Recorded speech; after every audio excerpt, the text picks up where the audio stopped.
So why did we choose Montessori?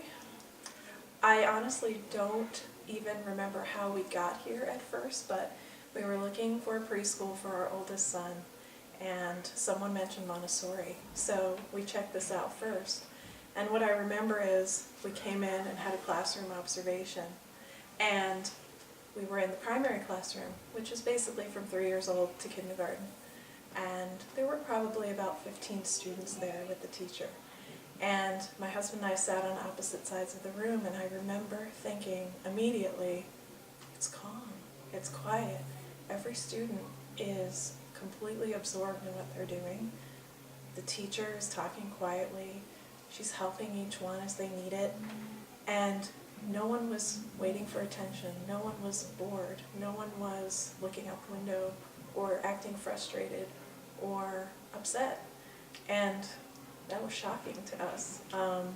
Not that you expect complete chaos in a classroom, but I grew up in public school, and in public school there's a certain structure that the teacher needs to follow, and there's a certain plan to the day that they're restricted by. And if there's 20, 22 children, 25 children in the classroom, and you're stuck on a math problem, she might not be able to help you until that lesson is over, or after, when the other children are busy with something and you have a chance to ask.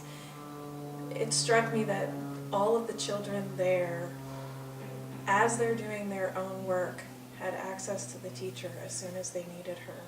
If they were stuck, if they were confused, they could immediately have one-on-one time with that teacher to work through it at that moment and progress further.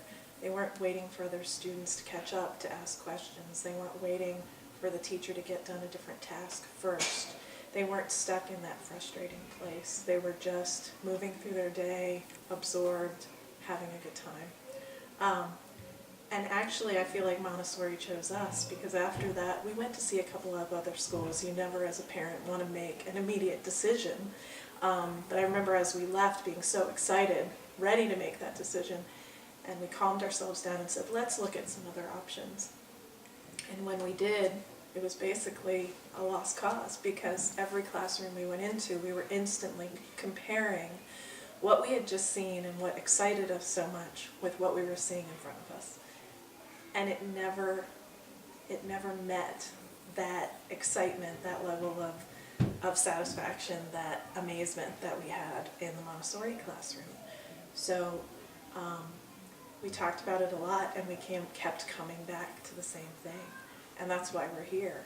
And now that we have 2 children here, and we've grown up here for a little while, I'm learning even more and more by watching my children and by coming myself to the classroom and experiencing it, that there's a depth to this process and this Montessori method it's not clear right away, and it seems so simple when you're watching it in action, but it's amazing. And I love that it gives my children choices. Not every child is going to understand math the same way or reading in the same way.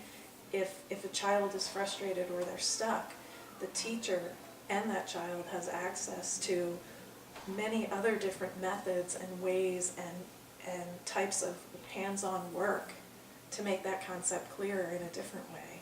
And they can just move freely to that other method or that other space and try that.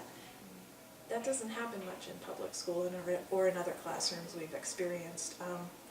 You're either limited by time, you're limited by what you have in front of you, or what you have to produce at the end of the day, or what that child has to meet, certain guidelines, certain test scores, all of those things. That's not a problem in the Montessori classroom. So I have more and more of an appreciation for it. The longer we're here, the longer our children are here, and they're just thriving. So we're thrilled.